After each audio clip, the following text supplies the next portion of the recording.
اعوذ باللہ من الشیطان اللعین الرجیم بسم اللہ الرحمن الرحیم رب اشرح لی صدری ویسر لی امری واحلل عقدۃ من لسانی یفقهوا قولی ان اللہ وملائکتہ یصلون علی النبی یا ایھا الذین آمنوا صلوا علیہ وسلموا تسلیما۔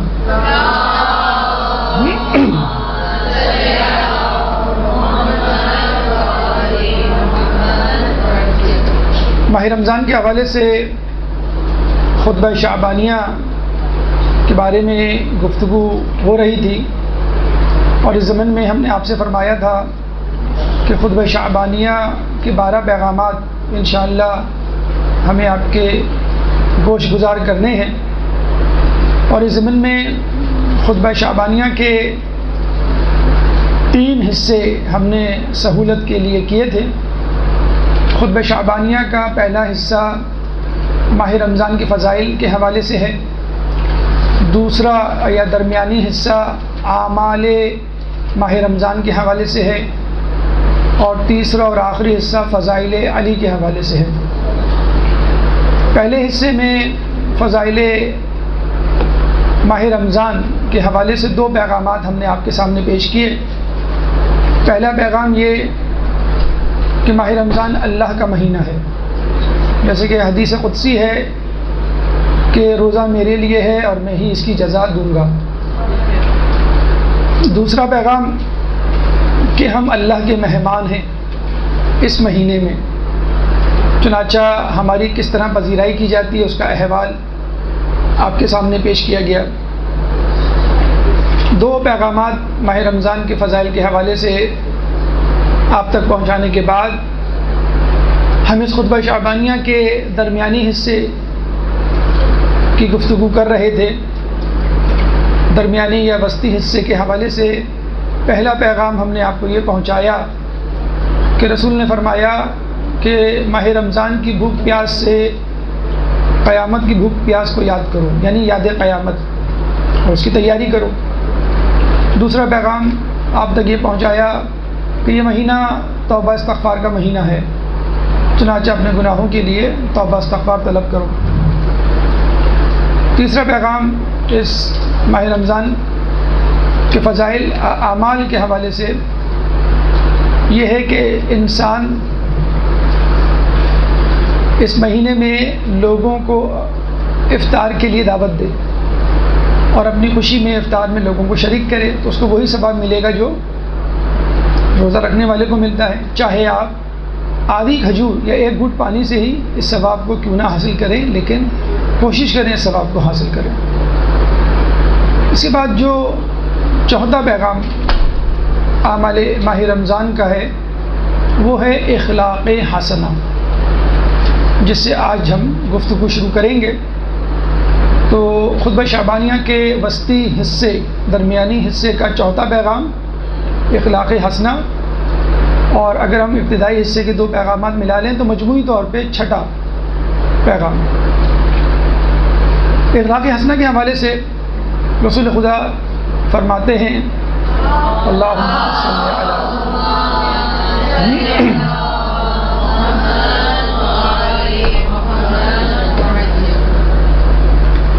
کہ جو شخص اس ماہ مبارک میں اپنے اخلاق کو نیک کرے گا وہ قیامت کے دن پل صراط پر آسانی کے ساتھ گزرے گا، کہ جس دن لوگوں کے پاؤں میں لغزش ہوگی،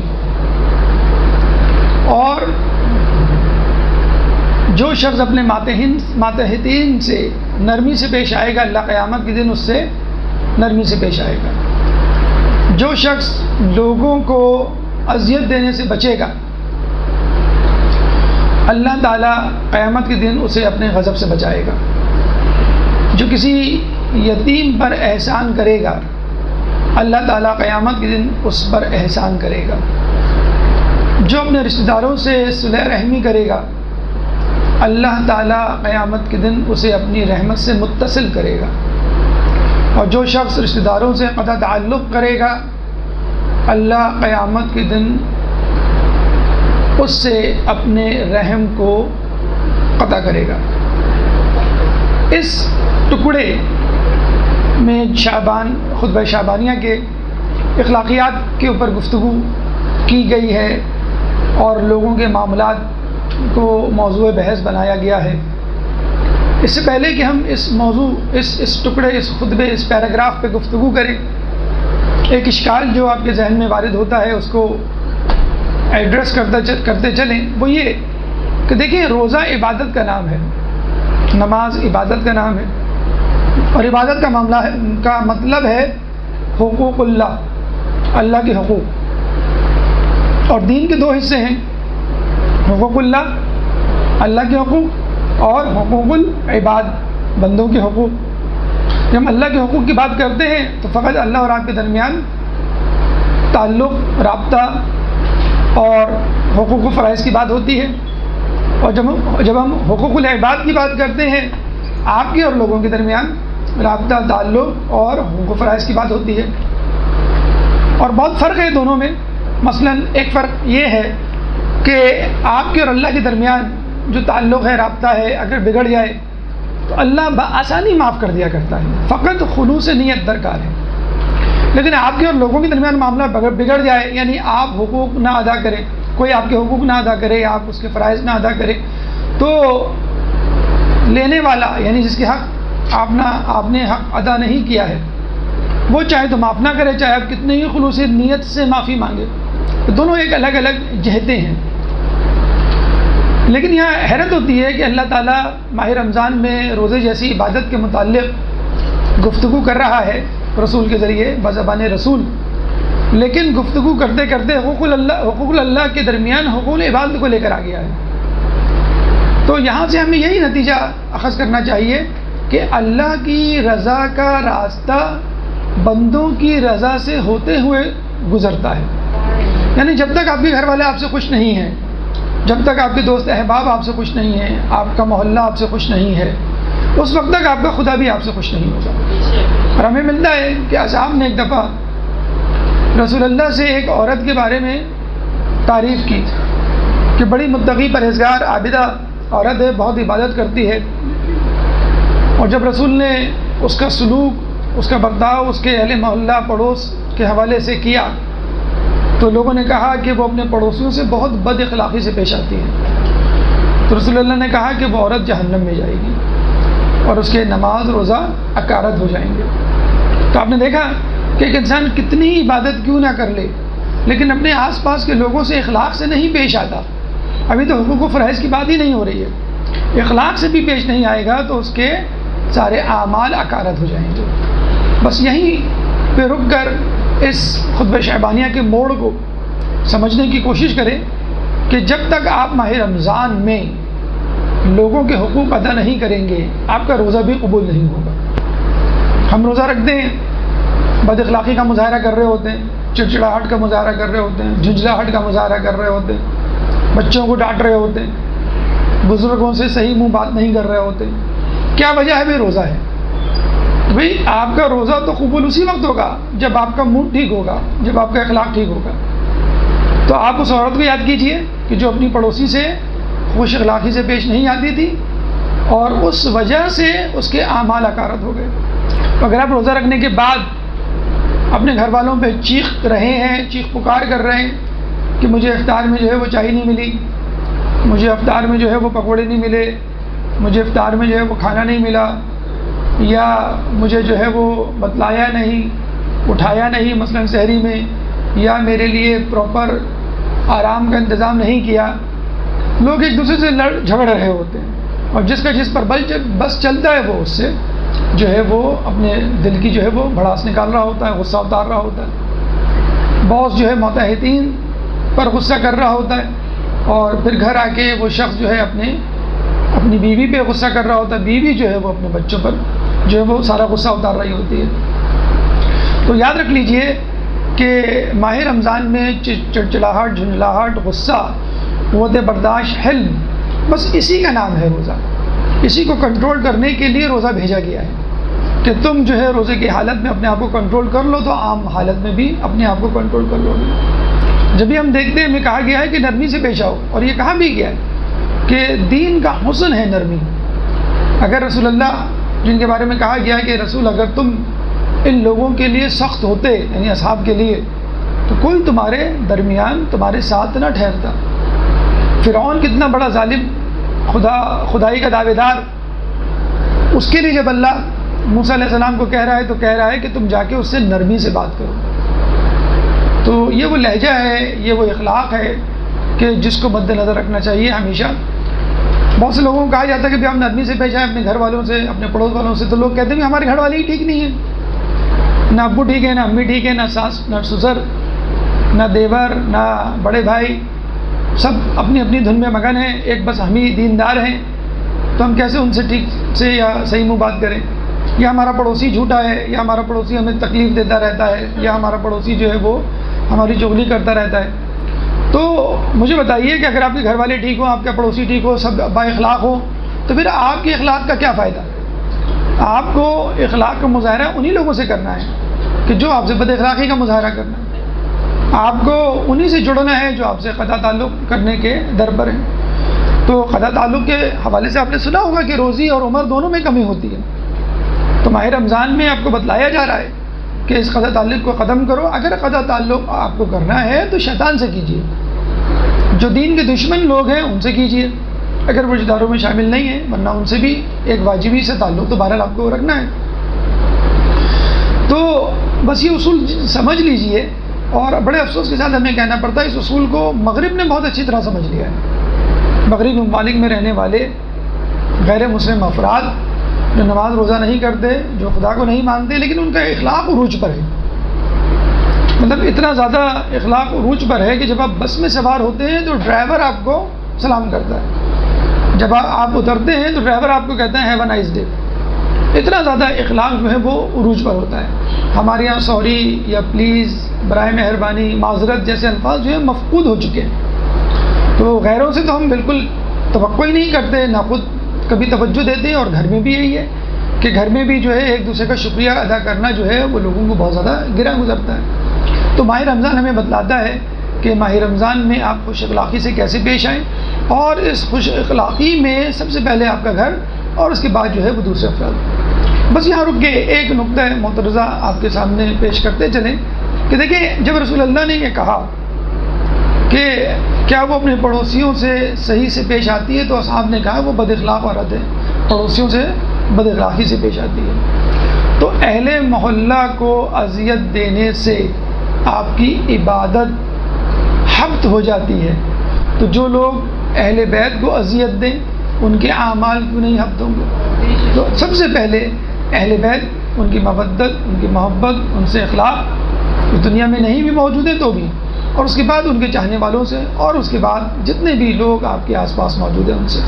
تو یہ وہ خوش اخلاقی ہے جس کے بارے میں ویسے بھی حدیث میں وارد ہوا ہے کہ قیامت کے دن سب سے زیادہ وزنی عمل جو ہے وہ خوش اخلاقی کا ہوگا۔ اور یہ بھی کہا گیا ہے کہ جو خوش اخلاق ہوتا ہے وہ بالکل ایسا ہی ہے کہ جس نے دن میں روزہ رکھا، بالکل ایسا ہی شخص ہے۔ تو یہ وہ خوش اخلاقی ہے جس کے بارے میں رسول اللہ نے خطبہ شعبانیہ کے درمیانی حصے میں گفتگو کی۔ اس کے بعد پانچواں پیغام اعمال ماہ رمضان کے حوالے سے، اور مجموعی طور پہ اگر ہم دیکھیں تو ساتواں پیغام اذکار الہی۔ ایک درود پڑھ دے محمد علیہ محمد۔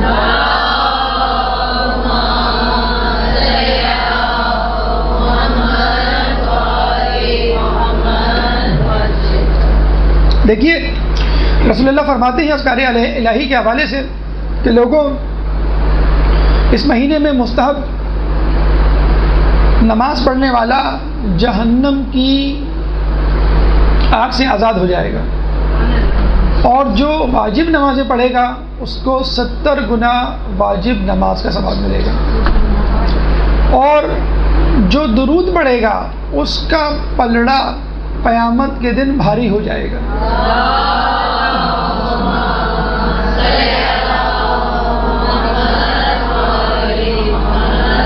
اور جو قرآن کی ایک آیت کی تلاوت کرے گا اس کو پورے قرآن کا ثواب ملے گا۔ تو آپ دیکھ لیجئے کہ کتنی چھوٹی چھوٹی عبادتوں پر، مختصر عبادتوں پر کتنا بڑا ثواب ہے۔ واجب نماز جو ہم پڑھتے ہیں اور جو بڑی مشکل سے ہم سمجھتے ہیں کہ قبول ہوتی ہوں گی، اس کا ثواب 70 گنا ایک دم سے بڑھا دیا جاتا ہے۔ تو کوشش کیجئے اس واجب نماز کو بھی مستحبات کے ساتھ ادا کیجئے۔ مثلا ایک تو وہ نماز ہوتی ہے واجب جس میں آپ مقدمات کا خیال رکھتے ہیں، مثلا وضو، مثلا نجاست، طہارت، قبلہ، وقت، اور ایک اس کے بعد نماز کے دوران جو مستحبات آتے ہیں۔ اس کے بعد ایک وہ نماز ہوتی ہے، یہ عام لوگوں کی نماز ہے۔ خاص لوگوں کی نماز کیا ہے؟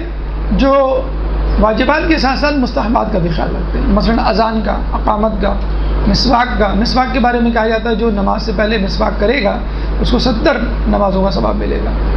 اذان و اقامت کے بارے میں کہا جاتا ہے جو اذان و اقامت دے کر نماز پڑھے گا اس کے پیچھے فرشتوں کی 2 صفیں ہوں گی، اور ہر صف مشرق سے لے کے مغرب تک ہوگی۔ اگر فقط اقامت دی تو ایک صف، اذان و اقامت دونوں دی تو 2 صفیں۔ تو کوشش کیجیے تمام مستحبات کے ساتھ۔ پھر اس کے بعد تیسری درجے کی نماز خاص الخاص لوگوں کی نماز، اور اس کے بارے میں کہا جاتا ہے کہ جو مکمل طور پہ حضور قلب کے ساتھ پڑھی جائے، یعنی انسان جو ہے مکمل طور پہ توجہ کے ساتھ خدا کی طرف مرتکز رہے۔ کہا جاتا ہے نا کہ نماز میں کیسے پڑھوں، تو رسول نے فرمایا تم نماز ایسے پڑھو جیسے تم اللہ کو دیکھ رہے ہو، ورنہ وہ تو تمہیں دیکھ ہی رہا ہے۔ تو زیادہ سے زیادہ درجہ یہ کہ آپ اللہ کو دیکھتے ہوئے، تصور کرتے ہوئے نماز پڑھیں، اور کم سے کم جو ہے وہ رتبہ یہ ہے کہ آپ یہ سوچیں کہ اللہ مجھے دیکھ رہا ہے، تو خود جو ہے وہ آپ کی نماز جو ہے وہ خشوع و خضوع۔ یہ ہے تیسرا خاص الخاص۔ تو اس دفعہ کوشش کریں ماہ رمضان میں آپ کی واجب نمازیں اس طرز کی ہوں کہ پوری نماز میں آپ کی توجہ جو ہے وہ خدا سے نہ ہٹے۔ مستحب نمازوں کے بارے میں کہا جاتا ہے، بلکہ مستحب روزوں کے بارے میں بھی کہا جاتا ہے کہ مستحب نمازیں واجب نمازوں کی تلافی کرتی ہیں، اور مستحب روزے واجب روزوں کی تلافی کرتے ہیں۔ اسی لیے کہا جاتا ہے کہ ماہ رمضان سے پہلے بھی آپ روزے رکھیں اور ماہ رمضان کے بعد بھی روزے رکھیں، تو انشاءاللہ امید کی جائے گی کہ اللہ تعالیٰ ماہ رمضان میں رکھے جانے والے روزوں کی تلافی کر دے گا، جو کمی رہ گئی ہے اس کو جو ہے وہ پوری کر دے گا۔ تو مستحب روزے نمازیں ہو گئیں، واجب نمازیں ہو گئیں۔ اس کے بعد درود۔ دیکھیں درود کے ویسے بھی بڑے فوائد ہیں۔ اگر آپ دیکھیں جیسے ہم کہتے ہیں کہ دین کے 2 حصے ہیں، اصول دین اور فروع دین۔ درود میں دونوں حصے شامل ہیں۔ جب ہم درود پڑھتے ہیں تو مودت امام، مودت اہل بیت کا اعلان اور اظہار کرتے ہیں، یہ اصول دین ہے، یہ عقیدہ ہے۔ اس کے بعد جب ہم درود پڑھتے ہیں، اگر ہم نماز سے دعا سے پہلے، دعا کے بعد ہم درود پڑھیں گے تو آپ کی دعا قبول ہوگی، یہ آپ کا فروع دین کا حصہ ہو جاتا ہے۔ اور یہ بھی کہا جاتا ہے کہ جو درود پڑھتا ہے اس کا پلڑا قیامت کے دن بھاری ہو جائے گا۔ یعنی آپ نے نیکیاں فرض کر لیں 10 کی ہیں تو وہ نیکیاں وزن میں ایسی ہوں گی کہ جیسے 100۔ تو درود پڑھنے والے کے بارے میں یہ بھی کہا جاتا ہے کہ اللہم صلی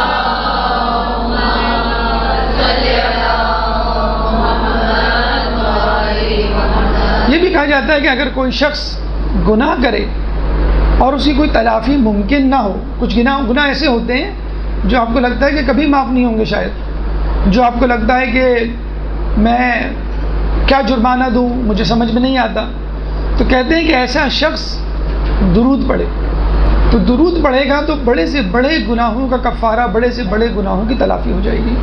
تو درود عقیدہ بھی ہے اور عبادت بھی ہے۔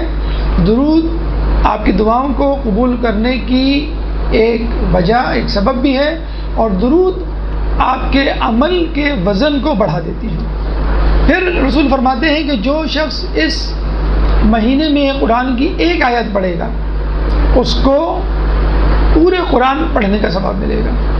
دیکھیں ہماری پوری عمر گزر جاتی ہے، سال ہمارا گزر جاتا ہے، مہینہ گزر جاتا ہے، لیکن قرآن کو چھونے کی نوبت نہیں آتی، قرآن کو پڑھنے کی نوبت نہیں آتی۔ چاہے جائے کہ آپ کو کہا جائے کہ آپ جو ہے وہ پورا قرآن پڑھیں۔ اچھا ضروری بھی نہیں ہے کہ قرآن شروع سے لے کے آخر تک پڑھیں، قرآن کھول کے پڑھیں، ٹھیک ہے ان کا ثواب اپنی اپنی جگہ ہے کہ قرآن کو دیکھ کر پڑھنے کا ثواب زیادہ ہے بنسبت بغیر دیکھیں، کیونکہ آپ دیکھ بھی رہے ہیں اور پڑھ بھی رہے ہیں۔ لیکن کچھ لوگ جب یہ کہتے ہیں کہ بھئی قرآن کھولیں گے پڑھیں گے تو دیکھا جائے گا تو سستی کاہلی ایک آڑے آ جاتی ہے، تو اس کا بہترین طریقہ یہ ہے کہ جو سورہ آپ کو زبانی یاد ہے، سورہ حمد یاد ہے آپ کو، سورہ توحید یاد ہے، سورہ فیل، سورہ ناس، سورہ لہب، سورہ فلق وغیرہ، چاروں قل، تو کم از کم آپ ان سوروں کو تو پڑھیں اور ہر وقت پڑھیں۔ اب سورہ حمد ہے، اس میں 7 آیات ہیں، تو 7 مرتبہ قرآن ختم کرنے کا آپ کو ثواب مل جائے گا۔ تو ضروری نہیں ہے کہ آپ کھولیں اور اس کو دیکھ کے پڑھیں، کوئی نئی سورہ پڑھیں۔ جب ہم کہتے ہیں نا قرآن پڑھیں تو ہم سمجھتے ہیں کہ بس سورہ الحمد، پھر بقرہ اور پھر سورہ ناس تک پڑھنا ہے۔ جو بھی سورہ آپ کو یاد ہے، چلتے پھرتے، آتے جاتے، اٹھتے بیٹھتے، بستر پہ آپ لیٹے ہوئے لیٹے اٹھنے میں 5-10 منٹ لگ جاتے ہیں، اس میں جتنے بھی سورہ آپ کو یاد ہیں پڑھ ڈالیں۔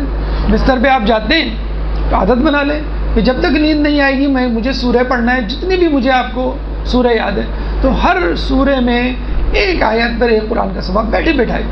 ورنہ تو آپ پورا قرآن پڑھیں گے تو انشاءاللہ 6000 سے زیادہ آیات ہیں، تو 6000 سے زیادہ مرتبہ قرآن ختم کرنے کا ثواب ملے گا۔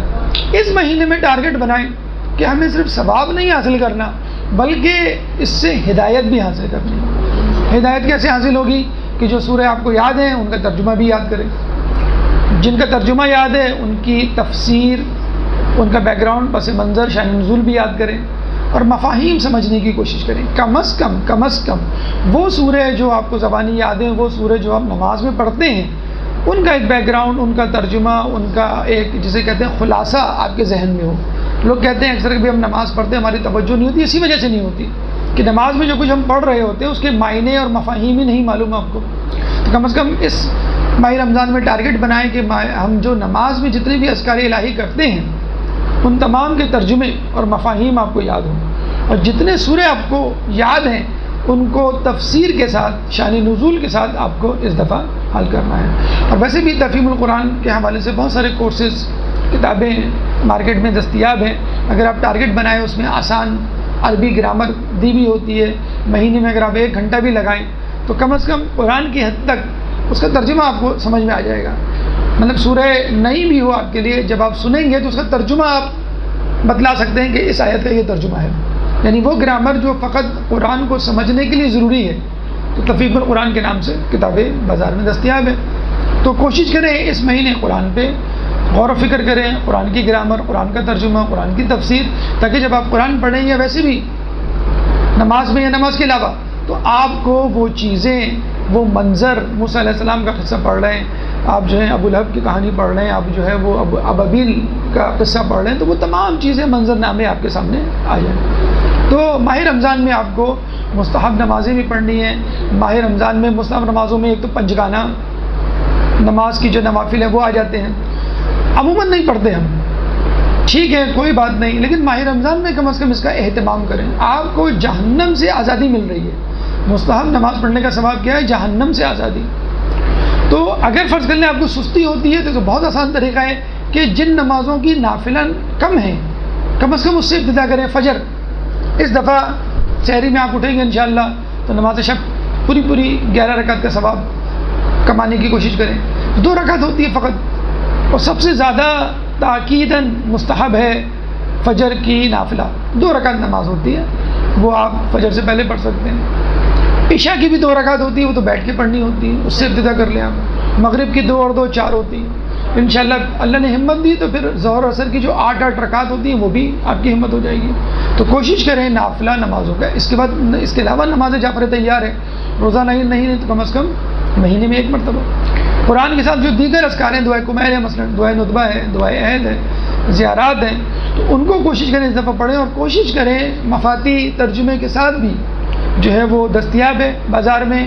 جو بھی دعا پڑھیں کوشش کریں اس تعقیبات نماز ہوتی ہے اس کا ترجمہ بھی ساتھ ساتھ پڑھیں، اور آپ چند دن زیارات اور دعاؤں کا ترجمہ ساتھ ساتھ پڑھیں گے تو آپ کو خود عربی سمجھ میں آ جائے گی۔ میں نے آپ کو اس سے پہلے بھی بتلایا تھا کہ ایک امریکی آیا تھا پاکستان میں، اس نے جو ہے وہ نیا مسلمان ہوا تھا، اس نے وہاں تقریر کی، تو تقریر وہ عربی میں کرنے لگا، تو لوگوں نے کہا ہمیں عربی تو نہیں آتی، کہ نہیں پھر کیا آتا ہے، کہ انگلش آتی ہے۔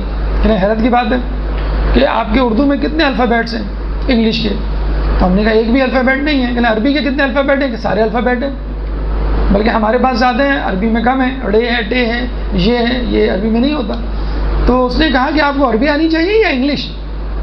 آپ کے لیے آسان کیا ہونا چاہیے؟ عربی آسان ہونی چاہیے یا انگلش آسان ہونی چاہیے؟ عربی آسان ہونی چاہیے۔ اس طرح فارسی زبان ہے، اس کی بھی تمام حروف ہماری زبان میں موجود ہیں. تو فارسی اور عربی تو ہمارے لیے بہت آسان زبان ہے، اس کو ہمیں فوراً سیکھ لینا چاہیے.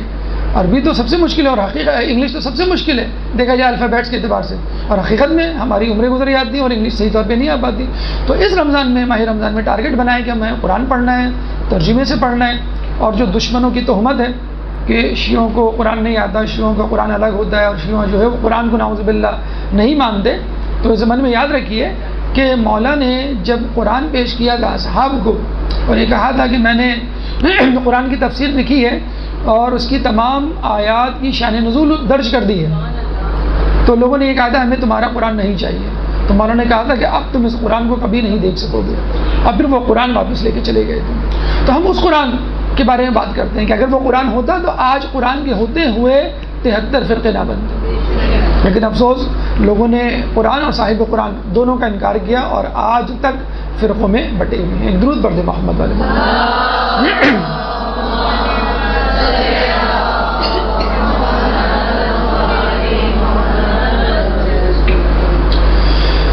پانچواں پیغام آپ کے سامنے پیش کیا اذکار کے حوالے سے.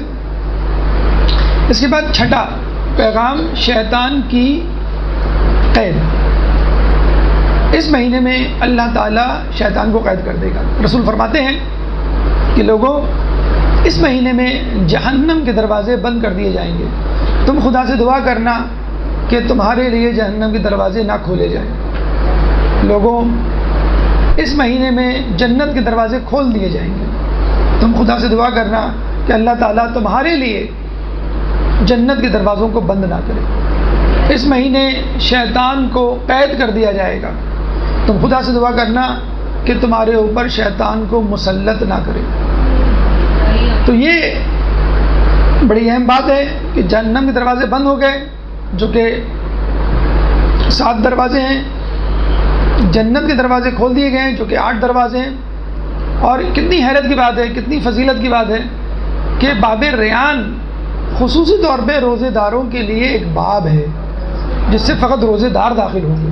کسی اور عبادت کے لیے باقاعدہ ایک باب نہیں بنایا گیا ہے. اور شاید اس کی وجہ یہی ہے کہ روزے کی حالت میں ہم ہر عبادت کر سکتے ہیں. بعض اوقات 2 عبادتوں کو ایک ساتھ نہیں جوڑ سکتے، لیکن روزہ ایک ایسی چیز ہے جو ہر عبادت میں شامل ہوتا ہے. بلکہ نماز کے لیے تو کہا یہ ہے کہ مغرب کی نماز آپ ادا کرنے کے بعد روزہ کھولیں تاکہ روزے کی حالت میں آپ جو ہے نماز پڑھیں. تو جنت کے دروازے جب آپ کے لیے کھول دیے گئے، جہنم کے دروازے بند کر دیجیے گا، اس کا مطلب ہے خدا آپ کو جہنم سے آزادی دلوا رہا ہے اور جنت میں داخل کرنے کی تیاری کر رہا ہے. اور دوسری سب سے اہم بات جو اکثر ہمارے لیے پریشان کن ہوتی ہے، اور آپ نے اکثر دیکھا ہوگا تزکیہ نفس کے حوالے سے، گناہوں کو چھوڑنے کے حوالے سے ہم کتنی کوشش کر رہے ہوتے ہیں، لیکن کیا ہوتا ہے وہ گناہ نہیں چھٹ پاتا، وہ نیکی نہیں ہو پاتی. تو ہم بالآخر تھکار کے کیا کہتے ہیں کہ بھائی شیطان نے ورغلا دیا، شیطان حاوی ہو گیا. اب اس مہینے میں آپ کے پاس کوئی ایکسکیوز نہیں ہونا چاہیے شیطان کے حوالے سے. اب کہاں کا شیطان، کون سا شیطان؟ شیطان تو پابند سلاسل ہو گیا. ایک شیطان کو 7 زنجیروں میں باندھا جاتا ہے اور 7 فرشتے ایک شیطان پر متعین ہوتے ہیں. اور یہ بھی آپ دیکھ لیجئے کہ شیطان کو اگر موقع ملے تو وہ زنجیر توڑ کے آ جائے. یہ استقامت اور یہ مسلسل اپنے مشن میں مشغول رہنا شیطان سے سیکھیے. شیطان 1 مہینے کی بھی قید یا چھٹی برداشت نہیں کر رہا. اور آپ نے دیکھا ہوگا جب وہ چھٹ کے آتا ہے چاند رات کو کس طرح تابڑ توڑ حملے کر رہا ہوتا ہے کہ مہینے بھر کا تقویٰ جو ہے وہ بہا کے لے جاتا ہے. ایک تو ماہ رمضان سے پہلے وہ اتنا ڈوز اور اتنی جسے کہتے ہیں کہ دوا دے چکا ہوتا ہے کہ آپ خوف غفلت سے بیداری نہیں ہو پاتے. جب بیدار ہوتے ہیں تو ماہ رمضان کے جانے کا وقت ہو رہا ہوتا ہے.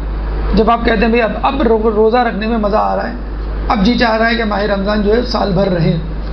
اور جب آپ ماہ رمضان ختم کرتے ہیں تو وہ اس طرح کا ماحول پیدا کر دیتا ہے عید اور چاند رات میں کہ تمام تقویٰ جو بہہ جاتا ہے.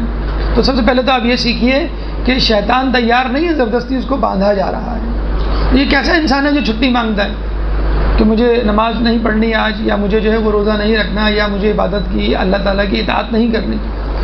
تو یہ تمام چیزیں آپ کو مسلسل کرنی ہے. اور یہ شیطان سے سیکھیے استقلال کہ جب وہ آپ کو ورغلانے میں اور گناہ کروانے میں مسلسل لگا ہوا ہے تو آپ کیوں نہیں نیکی کرنے میں مسلسل لگے ہوئے. انسان کے 2 دشمن ہیں. ایک خارجی ایک داخلی. خارجی دشمن شیطان ہے اور داخلی دشمن نفس ہے. اب مسئلہ یہ ہے کہ نفس آپ کا اپنا ہے، آپ کو معلوم ہے آپ کی طبیعت کیا ہے، آپ کا مزاج کیا ہے، آپ کو معلوم ہے کہ آپ کے ویک پوائنٹس کیا ہیں، کون سے گناہ ہیں آپ فوراً سلپ ہو جاتے ہیں، کون سے گناہ ہیں کہ جو آپ انشاءاللہ کبھی نہیں کریں گے. تو بہت آسان دشمن ہے ماہ رمضان میں آپ کے سامنے جس کو پچھاڑنا ہے آپ کو. شیطان بڑا مشکل دشمن ہے، خارجی دشمن ہے، کفر پہ اڑا ہوا ہے، اس کے لیے مومن بننا، مسلمان بننا ناممکن ہے. اس نے خود اپنے لیے یہ کفر قرار دے دیا ہے. وہ کہاں سے حملہ کرے گا، کیسے حملے کرے گا آپ کو نہیں معلوم.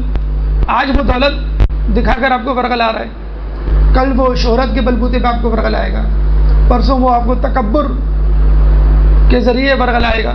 آپ کو نہیں معلوم کہاں سے وہ حملہ کرتے اور کس صورت میں. بعض اوقات انسان کی صورت میں شیطان آ جاتا ہے. شیطان نے کہا تھا نا کہ میں انسان پر اوپر سے حملہ کروں گا، نیچے سے حملہ کروں گا، دائیں سے حملہ کروں گا، بائیں سے حملہ کروں گا، آگے سے حملہ کروں گا، پیچھے سے حملہ کروں گا.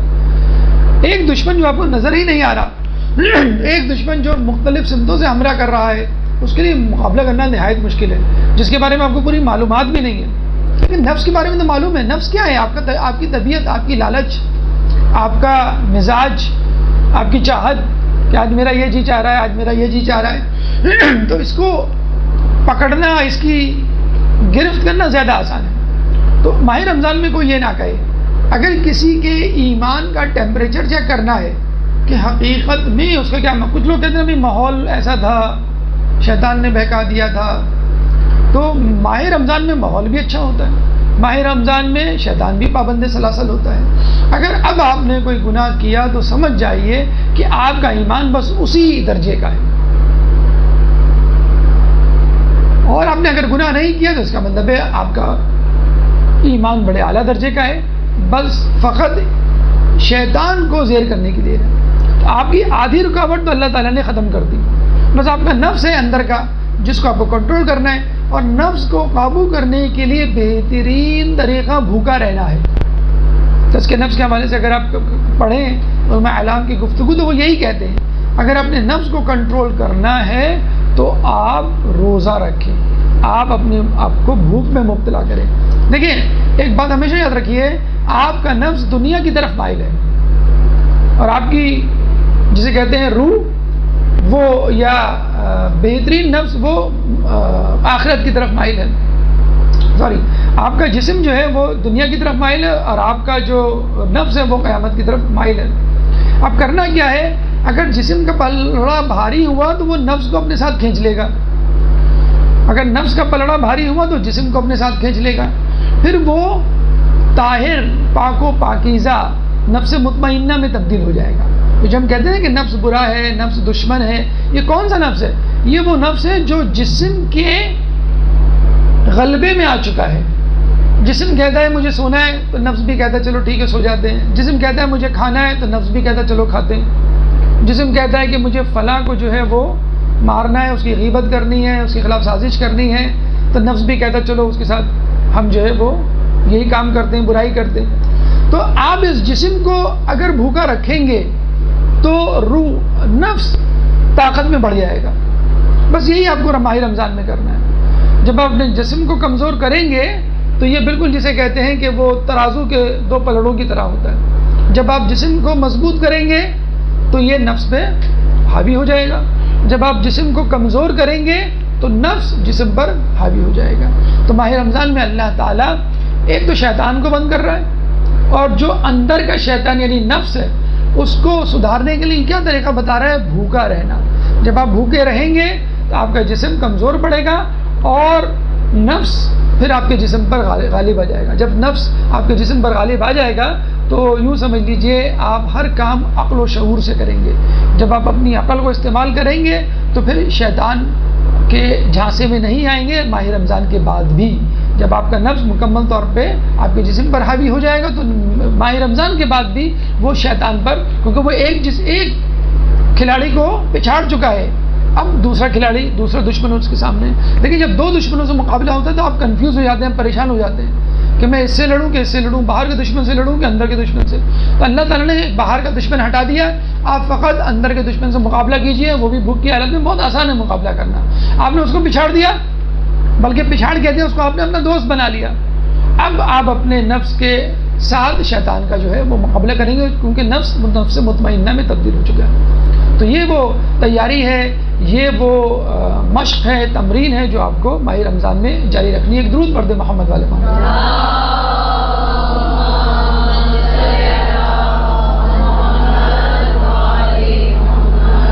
شیطان کو اللہ نے بند کر دیا ہے.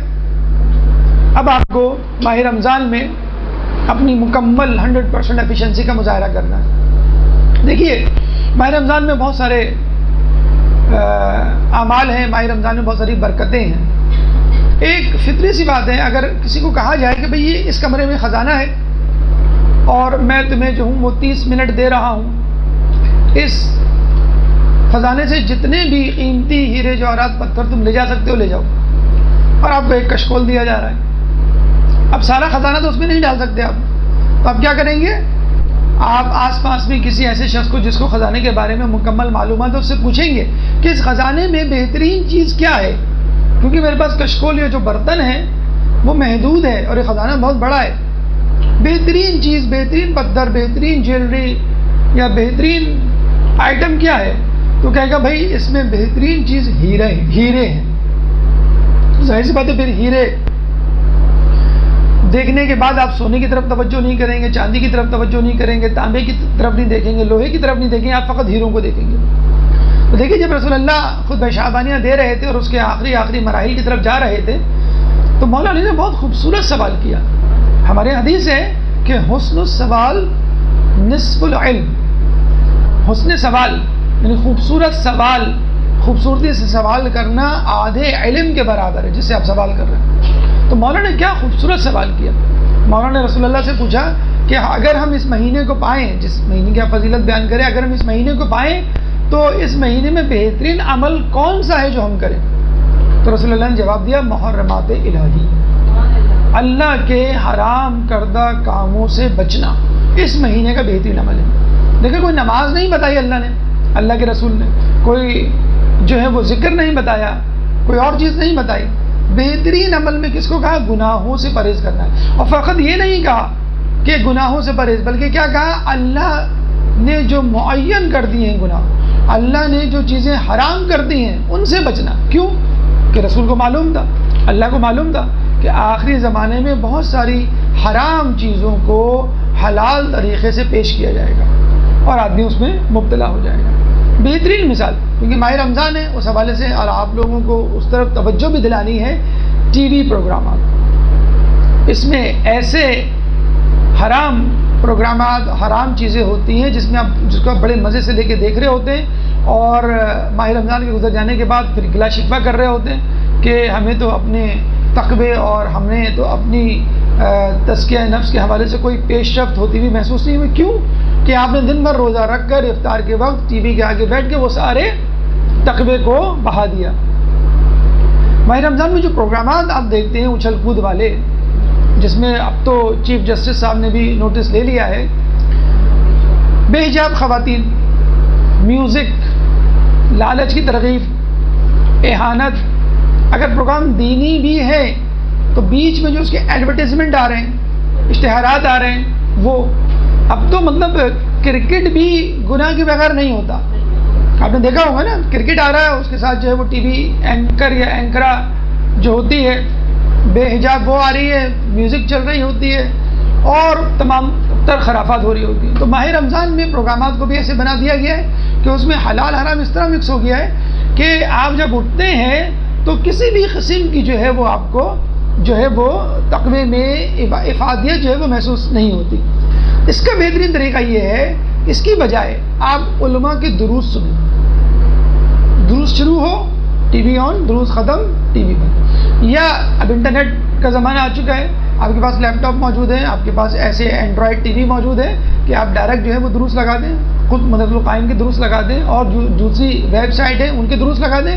اور ان دروس کو اگر زیادہ انٹرٹینمنٹ چاہیے، آپ کہتے ہیں نہیں مجھے تھوڑی سی انٹرٹینمنٹ تو چاہیے، بچے بھی بہرحال، تو موویز جو اسلامی موویز ہیں، امیر مختار ہے، پروفٹ یوسف ہے، پروفٹ سلیمان ہے، ائمہ پہ موویز بنی ہوئی ہیں. ایران میں بہت سارے ایسے ڈرامے ہیں جو سوشل ایشوز پہ بنے ہوئے ہوتے ہیں. ہمارے تو پورا ڈرامہ جو ہے وہ ہیرو ہیروئن کے گرد گھوم رہا ہوتا ہے زندگی کا مقصد عشق و عاشقی کرنا. مطلب پورا مقصد انہوں نے زندگی کا یہی بنا دیا ہے کہ اس کے بغیر آپ زندگی گزارتے ہی نہیں ہیں. تو اب جو پروگرامات آ رہے ہوتے ہیں اس میں بھی جو ہے وہ اس طرح کے لہو و لعب کی چیزیں ہوتی ہیں کہ انسان جب اٹھتا ہے تو اب ظاہر سی بات ہے ان کو معلوم ہے کہ تمام لوگ ماہ رمضان میں مشغول ہیں تو کوئی بھی ٹی وی نہیں دیکھے گا. جیسے آپ نے دیکھا ہوگا ماہ محرم میں فوراً مجالس لگا دی جاتی ہیں, اسی طرح اب ماہ رمضان میں بھی جو ہے وہ پروگرامات دکھائے جاتے ہیں ماہ رمضان کے حوالے سے, اور بیچ بیچ میں اس میں اتنا زیادہ جسے کہتے ہیں کہ ملاوٹ کر دی جاتی ہے کہ آدمی جب اٹھتا ہے تو کہتا ہے کہ میرے ایمان میں کوئی اضافہ نہیں ہوا, بلکہ اچھا اس کا احساس آپ کو رمضان میں بھی نہیں ہوگا. آپ اس طرح فلو میں بہہ جائیں گے. کب ہوگا احساس؟ جب رمضان چلا جائے گا کہ بھائی رمضان میں اگر ہم کم از کم ٹی وی ہی سے اعتراض کر لیتے تو ہمارا جو ہے وہ تقویٰ بہت زیادہ بچ جاتا. پروگرامات کب آ رہے ہوتے ہیں؟ عین افطار سے پہلے, جس کے لیے کہا گیا ہے کہ وہ دعا کا وقت ہے. پروگرامات کب آ رہے ہوتے ہیں؟ سحری سے پہلے, جو نماز شب کا ٹائم ہو رہا ہوتا ہے. تو اس ماہ رمضان میں کوشش کریں کہ ٹی وی کو بند رکھیں. اس رمضان میں کوشش کریں کہ ٹی وی پہ اگر بند نہیں رکھ سکتے تو ایسے پروگرام دیکھیں جو ہمارے کیبل نیٹ ورکس ہیں, جس میں دروس آ رہے ہوتے ہیں, جس میں جو ہے وہ ایسے ٹاک شوز آ رہے ہوتے ہیں جو مفید معلومات رکھے ہوئے ہوتے ہیں. تو ایسی چیزوں کو جن کو حلال بنا کے پیش کیا جا رہا ہے ان کو نہ آپ دیکھیں نہ سنیں, کیونکہ وہ آپ کو حرام میں مبتلا کر دیں گے. تو بہترین سوال مولا علی کا اور بہترین جواب ہے کہ اس مہینے میں سب سے اہم بات کیا ہے؟ محرمات الہی, یعنی اللہ کی حرام کردہ چیزوں سے بچنا. ایک بات یاد رکھیے کہ ہمارے علماء اعلام کے درمیان بھی بحث ہے کہ نیکیاں کرنا اہم ہے یا گناہوں سے بچنا. تو کہا جاتا ہے کہ گناہوں سے بچنا. کیوں؟ آپ دیکھ لیجئے روزہ سورہ بقرہ آیت نمبر 183 کا کیا حکم ہے؟ یا ایھا الذین آمنوا کتب علیکم الصیام کما کتب علی الذین من قبلکم لعلکم تتقون. کہاں جا کر آپ کے مقصد واضح کیا گیا روزے کے؟ تتقون, تاکہ تم متقی بن جاؤ. اگر آپ عربی گرامر دیکھیں تو اس میں تتقون کا جو مادہ ہے وقع یقی, یعنی بچہ یا بچتا ہے, یعنی بچنے کو کہتے ہیں. تقویٰ بچنے کا نام ہے. کس سے بچنا؟ گناہوں سے بچنا. اصطلاحاً اس کے معنی کیا ہوں؟ گناہوں سے بچنا. تو بس آپ یہ سمجھ لیجئے, ایک مثال اگر ہم دیں تو ہم یہ کہیں گے کہ دیکھیں آپ کے پاس ایک برتن ہے, کشکول ہے, اور آپ کو چاہیے خالص پانی. ٹھیک ہے, پہلی بات تو یہ کہ آپ اس برتن کو اس کے اندر موجود غلاظت سے صاف کریں. اس میں زہر ہے, اس میں کیچڑ ہے, اس میں جو ہے وہ پتھر کنکر ہیں. آپ کا پہلا فرض کیا بنے گا کہ اس کشکول کو خالی کریں. دوسرا مرحلہ کیا ہے؟ خالص پانی کی تلاش. کوئی کہے گا بھائی نل سے لے لو, کوئی کہے گا بھائی فلٹر والے پانی سے لے لو, کوئی کہے گا کہ آپ جو ہے وہ منرل واٹر لے لیں. اگر کوئی یہ کہے کہ باہر بارش ہو رہی ہے اور بارش کا پانی خالص ترین ہوتا ہے, تو آپ کو بتائیے کتنے منٹ لگیں گے؟ سیکنڈز بھی نہیں لگیں گے. تو ماہ رمضان میں اللہ کی رحمتوں کی بارش ہو رہی ہے, آپ اس دل کا کشکول گناہوں سے خالی کر دیں, بھرنا اللہ کا کام ہے.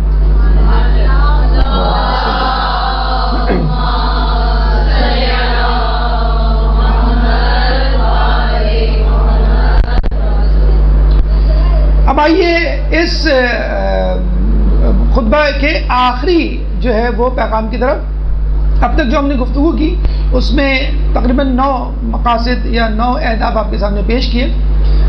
خطبہ شعبانیہ کے آخری حصے میں مولا علی کے فضائل رسول اللہ نے بیان کیے. اور عجیب بات ہے کہ اس خطبے کو اگر آپ غیر شیعہ منابع اور مصادر میں آپ دیکھیں تو افسوس کے ساتھ کہنا پڑتا ہے کہ مولا علی کے ان فضائل کو جو ہے وہ ہٹا دیا گیا, حذف کر دیا گیا. تو کہتے ہیں کہ خطبہ شعبانیہ جیسے ہی ختم کیا, دیکھا جائے تو اس کا تتمہ ہے یا اس کا اپینڈکس ہے یا اس کے ساتھ کی چیزیں بالکل اسی طرح جس طرح اعلان غدیر حجت الوداع کا تتمہ ہے. جب تک اعلان غدیر آپ نہیں سن لیتے حجت الوداع مکمل نہیں ہوگا. تو وہ خطبہ کمپلیمنٹ کرتا ہے, مکمل کرتا ہے خطبۃ الوداع کے ادھورے پن کو. جس طرح فضائل علی مکمل کر رہے ہیں خطبہ شعبانیہ میں موجود ماہ رمضان کے فضائل کو. تو ماہ رمضان کے فضائل بھی ہیں اور اس میں مولا علی کے فضائل بھی ہیں. کہتے ہیں خطبہ شعبانیہ کے اختتام پر رسول اللہ گریہ کرنا شروع کر دیتے ہیں. تو مولا فرماتے ہیں یا رسول اللہ آپ گریہ کیوں کر رہے ہیں؟ تو رسول اللہ فرماتے ہیں کہ علی میں گریہ اس لیے کر رہا ہوں کہ اس مہینے میں تمہارا خون بہایا جائے گا. میں گویا تمہاری شہادت کا منظر دیکھ رہا ہوں کہ تم سجدے میں ہو اور اولین و آخرین کا شقی القلب شخص تمہارے سر پہ وار کر رہا ہے اور تمہاری داڑھی اور تمہارا چہرہ تمہارے خون سے خضاب ہو رہا ہے. مولا فوراً فرماتے ہیں یا رسول اللہ کیا میرا ایمان اس وقت سلامت ہوگا؟ رسول فرماتے ہیں ہاں تمہارا ایمان اس وقت سلامت ہوگا. اب یہاں دیکھیے کہ اگر ہم سے کہا جائے کہ تم فلاں دن فلاں مقام پر فلاں دشمن سے مقابلہ کرو گے اور تمہارے سر پہ اس طرح وار کیا جائے گا اور تمہیں زخمی کیا جائے گا، تو ہم سب سے پہلے پوچھیں گے کہ ہمارا دشمن کون ہے. ہم سب سے پہلے یہ پوچھیں گے ہم اس کا مقابلہ کیسے کریں. ہم یہ پوچھیں گے بھائی اس موت سے ہم کیسے بچ سکتے ہیں. لیکن مولا کیا پوچھ رہے ہیں؟ کیا میرا ایمان سلامت رہے گا؟ اس کا مطلب کیا ہوا کہ انسان کو سب سے پہلے اپنے ایمان کی فکر ہونی چاہیے. انسان کو سب سے پہلے یہ فکر ہونی چاہیے کہ میرا خدا مجھ سے راضی ہے کہ نہیں. اس عمل کو کرنے کے بعد میں خدا کو حاصل کرتا ہوں یا خدا کو کھو دیتا ہوں. اس عمل کو کرنے کے بعد میں خدا سے قریب ہوتا ہوں یا دور ہوتا ہوں. ماذا وجد من فقدک وما الذی فقد من وجدک. وہ عرفہ کا کتنا خوبصورت جملہ ہے. اس نے کیا پایا جس نے تجھے کھو دیا، اور اس نے کیا کھویا جس نے تجھے پا لیا. بس مولا علی یہی کرتے ہوئے نظر آ رہے ہیں کہ اگر میری شہادت میرے ایمان پر منتج ہوتی ہے، ختم ہوتی ہے تو فبیا.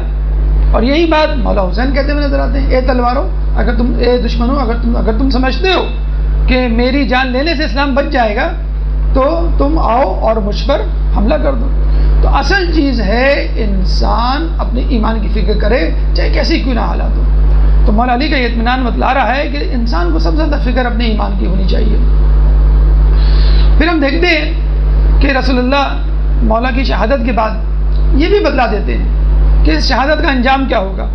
اس شہادت کے نتیجے میں اس عمل کو، اس عمل قبیح فعل کو انجام دینے والے کا انجام کیا ہوگا، اور جو لوگ اس سے محبت کریں گے ان کا کیا انجام ہوگا، جو تم پر گریہ کریں گے ان کا انجام کیا ہوگا. کہتے ہیں کہ دنیا میں دو شقی ترین افراد گزرے ہیں. ایک وہ فرد، وہ شخص کہ جس نے صالح علیہ السلام کی اونٹنی کی ٹانگیں کوچے کاٹی تھی. قدار بن سلف اس کا نام تھا. اس کے بعد باقی لوگوں نے اس اونٹنی پر حملہ کیا تھا. اور دوسرا شقی ترین جو قدار بن سلف سے بھی زیادہ شقی ترین دشمن تھا، اور وہ تھا عبد الرحمن ابن ملجم، جس کے بارے میں کہا جاتا ہے کہ خوارج نے، جو علی کے دشمن تھے، پروگرام بنایا تھا کسی طرح کہ ہم جو ہے وہ علی کو قتل کریں. حاکم شام نے ایک خوارج کو، جسے کہتے ہیں کہ بلایا اور اس سے کہا کہ تمہیں جو ہے وہ یہ کام کرنا ہے. جب وہ کوفے میں داخل ہوتا ہے تو قدامہ نامی عورت، قدامہ نامی لڑکی کے عشق میں گرفتار ہو جاتا ہے، اور اتفاق سے وہ بھی علی کی دشمن. تو اس نے کہا تھا کہ تم اگر علی کا سر میرے مہر میں دے دو تو میں تم سے شادی کے لیے تیار ہو جاؤں گا. اور اسی قدامہ کی محبت میں اور حاکم شام کی لالچ میں اس شخص نے جو ہے وہ یہ فعل انجام دیا. اب آپ دیکھ لیجئے، ایک بات ہمیشہ ذہن میں رکھیے کہ جو والدین ہوتے ہیں وہ اپنے بچوں کی شخصیت سازی کرتے ہیں. کہتے ہیں کہ یہی قدامہ جب اپنے باپ کے ساتھ اپنے گھر میں بیٹھی تھی تو کوفے کے بازاروں میں ایک شور اٹھا. قدامہ کا والد باہر کھڑکی سے جھانکتا ہے تو دیکھتا ہے کہ لوگ وہاں پر اپنی اپنی دو گروہ ہیں اور دو گروہ اپنی اپنی طرف دعوت دے رہے ہیں لوگوں کو. واپس آ کے بستر پہ بیٹھتا تو قدامہ پوچھتی بابا کیا دیکھ رہے تھے؟ تو اس کا والد جواب دیتا ہے کہ میں دیکھ رہا تھا کہ دو افراد ہیں، ایک علی کے ماننے والے اور ایک حاکم شام کے ماننے والے، اور دونوں اپنی اپنی طرف دعوت دے رہے ہیں. تو قدامہ اپنے والد سے پوچھتی ہے بابا پھر تم نے کیا فیصلہ کیا؟ تو قدامہ کا باپ کہتا ہے کہ بیٹا میں ابھی کسی نتیجے پہ نہیں پہنچا. تو قدامہ بڑا خوبصورت جملہ کہتی ہے کہ بابا واہ واہ بابا واہ، ساری زندگی سجدے میں گزار دی اور کہیں بھی نہیں پہنچے. جو والدین عمر پر شک و شبے میں مبتلا رہتے ہیں، جو والدین خود اپنے عقیدے کے انحراف کا شکار رہتے ہیں، ان کی اولادیں پھر اس طرف نکل پڑتی ہیں کہ وہ بھی اہل بیت کی دشمن بن جاتی ہیں. پھر اس نے عبد الرحمن ابن ملجم کے ساتھ مل کر جو ہے یہ قبیح فعل انجام دلوایا. بہرحال اب یہاں پہ علی کے قتل اور علی کی شہادت سے ہمیں کیا پیغام ملتا ہے؟ مولا رسول اللہ آگے بڑھ کر یہ فرماتے ہیں، جو خطبہ شعبانیہ کا 11واں پیغام ہے کہ اے علی، جس نے تمہیں قتل کیا اس نے مجھے قتل کیا، جس نے تم سے دشمنی کی اس نے مجھ سے دشمنی کی، جس نے تم کو ناسزا کہا اس نے مجھ کو ناسزا کہا. اب یاد کیجئے اس حدیث کو کہ جس میں رسول اللہ فرماتے ہیں کہ فاطمہ، جس نے تم کو ناراض کیا اس نے مجھ کو ناراض کیا، جس نے مجھ کو ناراض کیا اس نے اللہ کو ناراض کیا، اور جس نے اللہ کو ناراض کیا وہ اپنا ٹھکانہ جہنم میں بنا لے. علی کے لیے بھی بعین ہی وہی الفاظ اور فاطمہ کے لیے بھی وہی الفاظ. پھر رسول فرماتے ہیں، اے علی تم میرے نفس جیسے ہو، اے علی تمہاری فطرت میری فطرت ہے، اے علی اللہ نے مجھ کو اور تم کو منتخب کیا، مجھ کو نبوت کے لیے منتخب کیا، تم کو امامت کے لیے منتخب کیا. اب جو تمہاری امامت کا انکار کرے گا وہ میری نبوت کا انکار کرے گا. تو اب یہاں بھی یہ بات طے ہو گئی کہ جو علی کے دشمن ہیں وہ رسول کے بھی دشمن ہیں، اور جو علی کی امامت کے منکر ہیں وہ رسول اللہ کی نبوت کے بھی منکر ہیں. تو جو انسان کو خلیفہ نہ ماننے کی وجہ سے اپنی عبادتوں کو حمد کروا بیٹھا، یعنی ملعون شیطان ابلیس، تو وہ شخص اپنے اعمال اپنے ہاتھ سے کیوں نہیں کھو بیٹھے گا جو ولایت علی کا منکر. ایک درود پڑھ دے محمد والے محمد.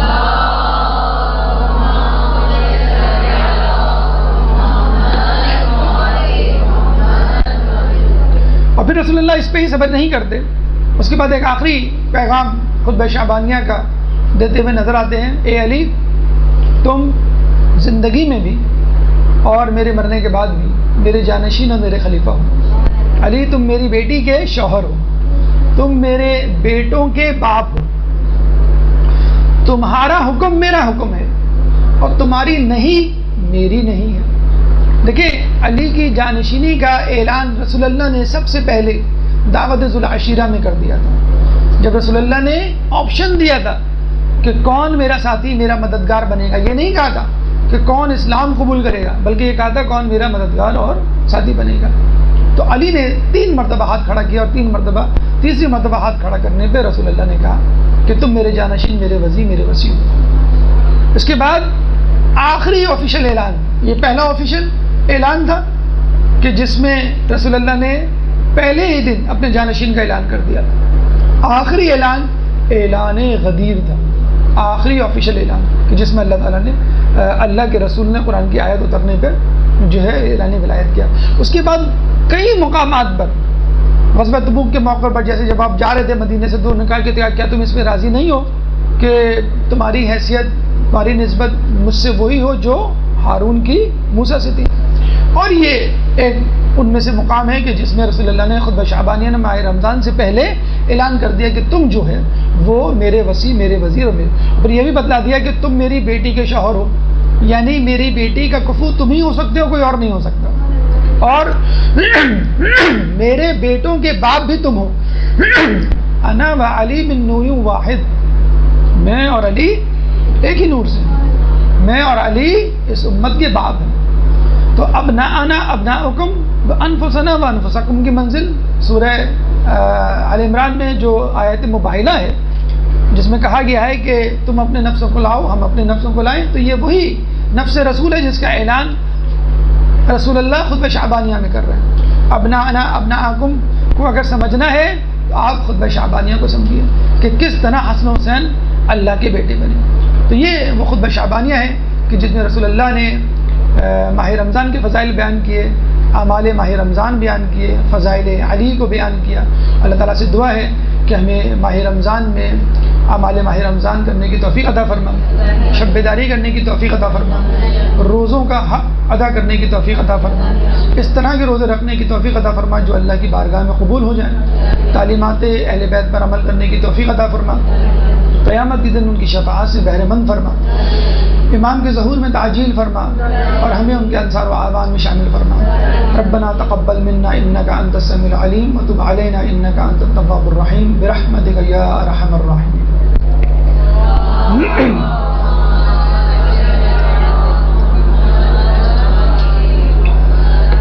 آپ لوگوں کو اس موضوع سے متعلق یا کوئی سوال پوچھنا ہو تو آپ پوچھ سکتے ہیں۔ جی آپ سوال کر رہے تھے؟ اچھا جی یہ عامر یاسوبی ڈاکٹر عابد کا ڈپارٹمنٹ ہے، وہی تفصیل ہے جو مردوں کے لیے ہے، آپ کے لیے بھی وہی ہے۔ 3 دن کا ہمارے اعتکاف ہوتا ہے اور اہل سنت میں جو ہے وہ 10 دن کا ہوتا ہے۔ 3 دن میں داخل ہونے کے بعد پھر وہ واجب ہو جاتا ہے، اس کو آپ کو کرنا پڑتا ہے، مستحب ہے بہرحال، چاہیں تو کریں بہت اچھا ہے، نہ کریں تو کوئی آپ پہ وجوب نہیں۔ جی اچھا نہیں وہ تو بہرحال دیکھیے ماہ رمضان میں تو ہم نے آپ کو بتایا کہ ایک آیت قرآن کے برابر ہے، تو اعتکاف میں تو آپ دیکھیے کہ مکمل طور پہ آپ یہ ایک طرح کا الہی دھرنا ہے، ہم لوگ دھرنا ڈالتے ہیں نا گورنر ہاؤس اور چیف منسٹر ہاؤس میں کہ ہم اس وقت تک یہاں سے نہیں اٹھیں گے جب تک ہمارے مطالبات پورے نہیں ہوں گے، تو اعتکاف کا بھی یہ ہے کہ آپ نے دھرنا دے دیا اللہ کے سامنے کہ جب تک تو معاف نہیں کرے گا ہم تیرے در سے نہیں جائیں گے، تو مرد بھی کریں اور چاہیں تو عورتیں بھی کریں۔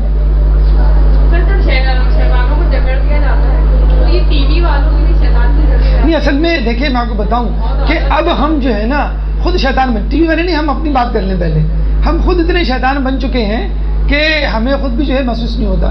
ٹی وی والوں کو تو ٹھیک ہے حیرت ہوتی ہے کہ وہ کیسے بگڑے میں ہیں، لیکن ہم جو ٹی وی دیکھ رہے ہیں تو ہمیں ان کو آشیرواد ان کی حوصلہ افزائی کرنے والا کون ہے؟ ہم ہی لوگ تو ہیں۔ جب ہم ان کے پروگرامات دیکھیں گے تو ان کی اسکورنگ بڑھے گی، جب اسکورنگ بڑھے گی تو وہ اور پروگرامات دیں گے، کروڑوں روپیہ ایک ایک اینکر کو دیا جاتا ہے اس ٹی وی پورے اس میں کہ وہ لوگوں کے ایمان خریدیں، تو یہ آپ کے اوپر ہے نا کہ آپ ان کو دیکھیں ہی نا تو وہ ظاہر سی بات ہے وہ خود بخود اس معاشرے سے ختم ہو جائیں گے۔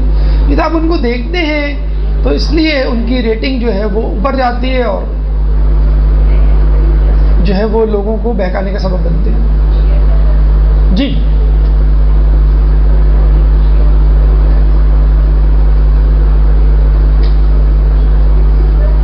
جی مسجد ہی وہ اہل سنت میں ہے گھر۔ جی ہمارے پاس ٹائم ہے، آپ لوگ چاہیں تو سوالات کر لیں ماہ رمضان کے حوالے سے۔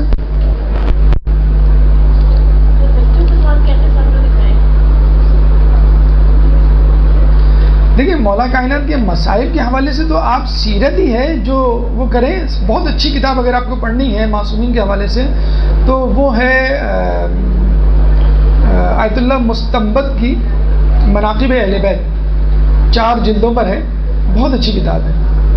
تو اور ویسے اگر آپ بحر الانوار کی جو اردو ترجمے والی جلد ہے وہ آپ پڑھ لیں۔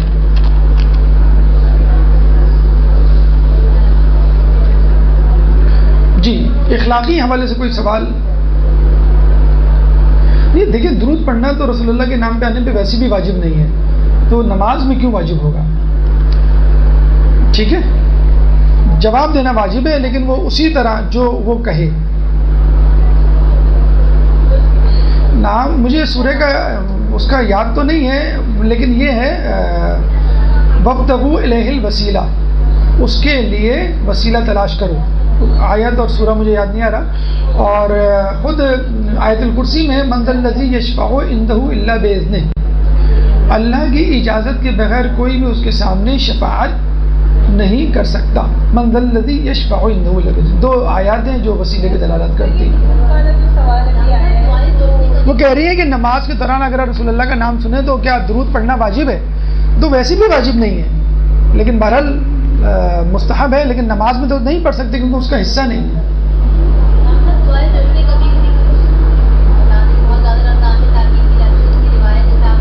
یہ مجھے پوری تفصیل نہیں یاد ہے لیکن بہرحال نماز کے اذکار یا ویسی دعائیں، جتنی دعائیں آپ پڑھ سکتے ہیں آپ پڑھیں.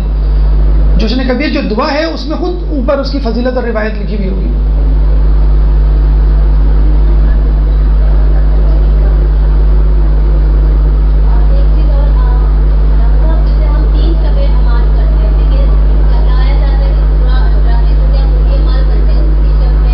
تھوڑے تھوڑے سے فرق کے ساتھ ہیں. 19, 21 اور 23 میں تھوڑا تھوڑا فرق ہے، لیکن اگر آپ چاہیں تو تمام اعمال اس میں کر لیں، کوئی ایسا بات نہیں، لیکن بہتر ہے کہ اس فرق کو ذہن میں رکھیں. اور دوسری بات یہ ہے کہ شب قدر جو ہے وہ بہت زیادہ سے زیادہ اگر ہم روایت کو تلاش کریں تو 23 بنتی ہے، لیکن 21 بھی ہے، 19 بھی ہے، اور باقی طاق راتیں یعنی 25 اور 27 بھی ہے. اور کچھ لوگوں کے مطابق تو پورے رمضان میں اس کو تلاش کریں، تو کم از کم طاق راتوں میں اور 19 سے اگر آپ شروع کریں تو اس میں کافی امکان ہے کہ آپ کو شب قدر مل جائے گی.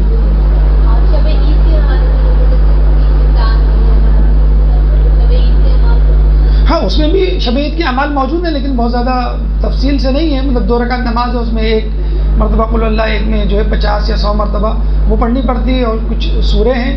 تو وہ بہتر ہے کہ چاند رات جو ہے وہ آپ بازار میں گزارنے کے بجائے مسجد میں ایمان بارگاہ میں گزاریں، اور شاپنگ وغیرہ پہلے ہی اس سے کر لیں. دیکھیں شیطان چاند رات کو جو ہے وہ نکلتا ہے. مطلب جیسے آپ کو عید کا چاند نظر آیا تو کچھ لوگ خوشی اسی وجہ سے ہوتی ہے کہ جو ہے وہ میرا یار آ گیا مجھ سے ملنے کے لیے، تو لوگ جو ہے وہ تارک روڈ چلے جاتے ہیں، کوئی صدر چلا جاتا ہے، کوئی کہیں چلا جاتا ہے.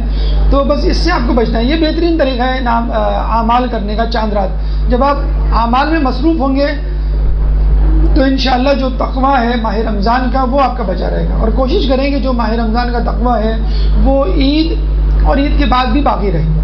تو ہم جو مستحب روزوں کی بار بار آپ کو تاکید کرتے ہیں وہ اس لیے کرتے ہیں کہ ماہ رمضان کا تقویٰ جو ہے وہ آپ ماہ رمضان کے بعد نہ کھو دیں. باقاعدہ حدیث میں آیا ہے، نہج الفصاحہ کی حدیث ہے کہ لوگوں میں ایک ایسا وقت آئے گا کہ لوگ فقط ماہ رمضان میں عبادت کریں گے. تو آپ دیکھ لیجئے کہ بعض اوقات جو ہے وہ ماہ رمضان میں لوگ اتنی عبادت کرتے ہیں کہ آدمی کو حیرت ہوتی ہے. اور پھر وہی عبادت اگر آپ ٹی وی ہی کی مثال لے لیں تو یہ بہترین مثال ہے کہ ٹی وی اینکر سیلیبریٹیز اور فلمی اداکار، صداکار، گلوکار جو ہیں وہ احادیث اور روایات اور آیات سنا رہے ہوتے ہیں، اور ماہ رمضان کے بعد وہ غائب ہو جاتا ہے. تو یہی حال کچھ لوگوں کا بھی ہوتا ہے، مسلمانوں کا، مومنوں کا، کہ ماہ رمضان میں وہ عبادت گزار بنتے ہیں، روزے دار بن جاتے ہیں، ماہ رمضان کے بعد بالکل جسے کہتے ہیں کہ وہ پہچان میں نہیں آتے. تو ماہ رمضان ایک ٹریننگ، ایک تمرین ہے، ایک مشق ہے. اس مشق کو مینٹین رکھنا ہے. کس طرح مینٹین رکھنا ہے؟ گاہے بگاہے روزے رکھ کر. جو مستحب روزے ہوتے ہیں جیسے پیر کا روزہ ہوتا ہے، جمعے کا روزہ ہے، یا 10 تاریخ سے پہلے کا روزہ ہے، یا جو اہم ترین روزے آتے ہیں 17 ربیع الاول ہے، 25 ذوالقعدہ ہے، اور 18 ذی الحج ہے، 27 رجب ہے، اور دیگر جو روزے آتے ہیں، ماہ شعبان کے روزے، ماہ رجب کے روزے. کوشش کریں ان روزوں کو آپ کسی طرح رکھیں تاکہ ماہ رمضان کا تقویٰ پورے سال جو ہے وہ مینٹین کریں. ہمارے شوال میں 6 روزے رکھے جاتے ہیں. ہمارے اتنی زیادہ مستند روایت نہیں اہل سنت میں ہے، لیکن آپ ویسے جو مستحب ہوتے ہیں جیسے پیر کا روزہ ہوتا ہے تو وہ ہاں ان کیا ہے، ہمارے یہاں اتنی زیادہ اس کی وہ نہیں ہے روایت تاکید نہیں. 2 سوال ہیں. ایک سوال یہ کہ بچوں کے ساتھ کیسے صبر کا بالکل پیک پہ پہنچ جاتی ہے واقعہ بھی ہے، اور دوسری بات ہے کر کے دوسرے افراد میں اگر ہم غصہ نہیں کریں تو دوسرے افراد میں وہ غصہ کر رہے ہوتے ہیں، پھر چڑھا رہے ہوتے ہیں. اس چیز کو کیا دیکھیں؟ بھائی دیکھیے، روزہ اور بچوں کے حوالے سے جو بالغ بچے ہیں ان پہ تو فرض ہے. جو نابالغ بچے ہیں لیکن وہ بھی رکھ رہے ہوتے ہیں شوق میں. ہمارے مدرسے میں ایک بچہ ہے، اس نے پورے رجب اور شعبان روزے رکھے. رجب اور شعبان، رمضان تو خیر انشاءاللہ رکھے گا وہ. جب ہم نے انویسٹیگیشن کی تو پتہ چلا کہ ان کی امی نے بھی رجب اور شعبان میں رکھے. مزید انویسٹیگیشن کی تو اتنی حیرت ہوئی کہ ان کے والد صائم الدہر ہیں، پورے سال روزہ رکھتے ہیں. اور مولانا نہیں ہے کہ بالکل فارغ کہ وہ رکھ رہے ہیں، جاب کرتے ہیں باقاعدہ، MBA مینجمنٹ، ایک اچھی جاب ہے ان کی، کمپنی میں اچھی پوسٹ ہے، آفس بھی جاتے ہیں روزانہ، پورے سال روزہ رکھتے ہیں. تو دیکھیں اس معاشرے میں اس جگہ ایسے لوگ موجود ہیں صائم الدہر. تو رجب شعبان کے رکھنے والے بھی موجود ہیں، اور بچہ وہ ہے بڑی مشکل سے اس نے ایک روزہ جو ہے وہ توڑا تھا. وہ ہمارے ہی کہنے پہ ہم نے جو اس کو کھلوایا تھا، مطلب وہی روزہ اس کا جو ہے وہ روزہ کھلا، لیکن اس کے بعد اس نے رجب شعبان پورے ماہ ماشاءاللہ روزے رکھے. تو یہی ہم کہہ رہے ہیں کہ اچھا بچوں کے حوالے سے یاد رکھیں. دیکھیں آپ جب خود عادت ڈالیں گے نا اپنی عادت، تو بچے کاپی کرتے ہیں. اور میں نے یہ دیکھا ہے کہ بچوں کو نماز سے زیادہ روزہ رکھنے کا شوق ہوتا ہے. نماز کے لیے کہنا پڑتا ہے نماز پڑھو نماز پڑھو، لیکن روزے کے لیے وہ شوق سے اٹھ جائیں گے اس میں سحری میں. تو اچھی بات ہے ان کو رکھوائیں. اچھا فرض کر لیں آپ رکھوانا چاہتے ہیں اور بچے روزہ نہیں رکھنا چاہتے، تو آپ ان کو یہ کہیں یا ان کو تکلیف ہوتی ہے، بڑی پرابلم ہوتی ہے، شوق میں تو رکھ لیتے ہیں، تو آپ ان کو یہ کہیں بیٹا جب تک تم روزہ رکھ سکتے ہو روزہ رکھو، اس کے بعد کھول دو. چھٹے امام کے پاس ایک شخص آیا کہنے لگا کہ میں اپنے بچے کو روزہ رکھوانا تھا چاہتا ہوں تو کیا کروں. تو ہم نے یہی کہا کہ تم اس کو روزہ رکھواؤ شروع میں اور پھر اس کا دورانیہ بڑھاتے رہو، یعنی 11 بجے تک روزہ رکھا، پھر 12 بجے تک، پھر ظہر تک، اور پھر جو ہے وہ مغرب تک. اس میں کوئی خبر نہیں، وہ مستحب روزہ ہے، اس کے لیے کوئی واجب بھی روزہ نہیں ہے. اگر وہ توڑ بھی دے گا تو اس کو توڑنا نہیں کہیں گے، خود آپ کے لیے روزہ ہے مستحب روزہ. این مغرب سے 5 منٹ پہلے آپ نیت کر سکتے ہیں. اگر آپ نے کچھ کھایا پیا نہیں ہے، روزے کی شرائط کے مطابق دن گزارا ہے، تو آپ نیت کر لیں، 5 منٹ پہلے آپ کا روزہ ہو گیا. تو بچہ بھی یا خود آپ بھی مستحب روزہ رکھتی ہیں اور روزہ نہیں رکھا جاتا، تکلیف ہوتی ہے، تو آپ ٹھیک ہے روزہ کھول دو، اس میں کوئی خبر نہیں. تو بچے کو بھی یہ کہیں، لیکن آپ دیکھیے گا ایک آدھ دن تو شاید وہ کھول لے، لیکن پھر وہ انکار کر دے گا کہ نہیں مجھے روزہ نہیں کھولنا، مجھے روزہ پورا کرنا.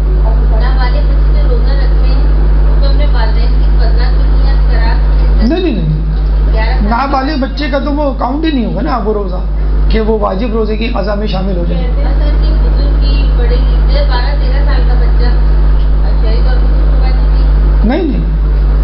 نہیں بالغ ہونے کے بعد. اچھا آپ نے کہا کہ دیکھیے آپ بالکل صحیح کہہ رہی ہیں کہ ایسا ہوتا ہے کہ آپ روزہ نہیں کر رہے ہو، خواتین کے لیے یہ ہوتا ہے کہ وہ غصہ نہیں کر رہی، مرد کر رہے ہوتے ہیں، کیونکہ ظاہر سی بات ہے وہ پہاڑ توڑ کے آ رہے ہوتے ہیں، اور اس میں کوئی بری بات اور جسے کہتے ہیں نا کہ وہ بات نہیں ہے.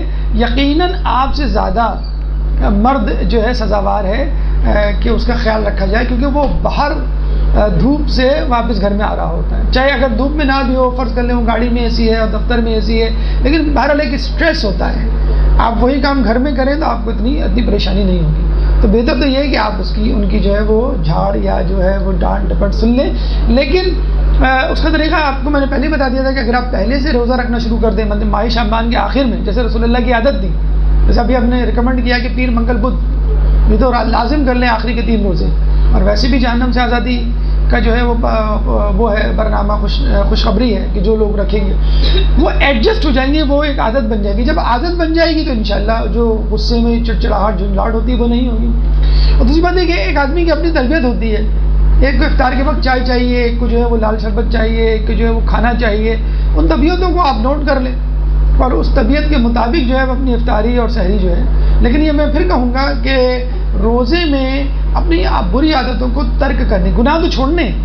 خود مولا علی کی حدیث ہے کہ روزہ بری عادتوں کو ترک کرنے کے لیے بہترین ہے.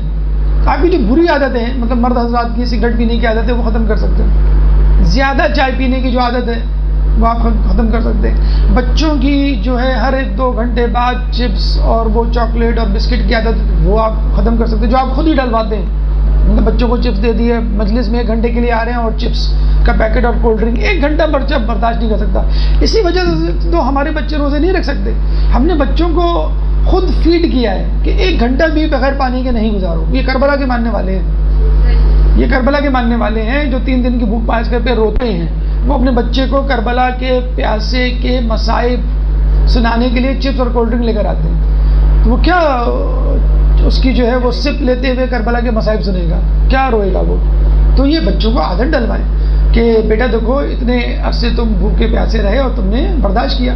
اور یہ بعد میں بھی عادت ڈلوائیں. جو بچے شور مچاتے ہیں نا، امی بھوک لگی کھانا دیں، آدھا گھنٹہ ہو گیا ہے، 1 گھنٹہ ہو گیا ہے، تو یہ رمضان بار بار یاد دلائیں کہ تم جب ماہ رمضان میں 14 گھنٹے بھوکے رہ سکتے ہو، اور کینیڈا میں رہنے والے بچے تو 21 گھنٹے کا روزہ رکھ رہے ہیں. اس وقت جو حالات ہیں 21 گھنٹے کا، ایڈمنٹن ہے، کیلگری وغیرہ میں 21 گھنٹے کے روزے ہوں گے اس دفعہ. تو بڑا مشکل کام ہے، لیکن وہاں پہ بچے رکھتے ہیں روزے، بڑی پابندی سے رکھتے ہیں. وہاں پہ جو افطار کا ڈسپلن ہوتا ہے وہ بہت ہمارے یہاں سے بہت بہتر ہے. وہاں تصور نہیں ہے کہ لوگ جو ہے گھروں میں افطار کریں. عموماً لوگ انگلینڈ ہے، برمنگھم ہے، اور کیونکہ بیچارے سوشل ایکٹیویٹیز وہاں ہوتی نہیں ہیں تو ان کے لیے بہت بہتر ہوتا ہے کہ وہ افطار جو ہے باہر کریں.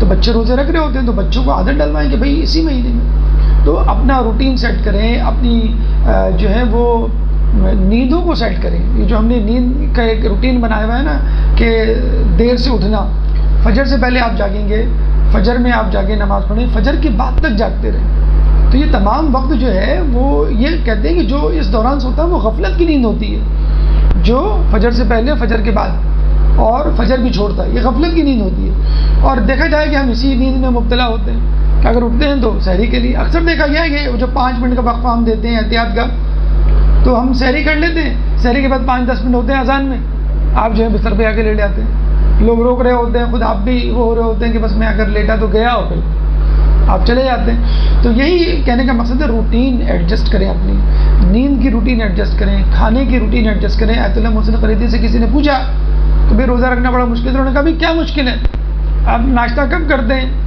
7 بجے. ٹھیک ہے 3 گھنٹے پہلے کر لیں 4 بجے.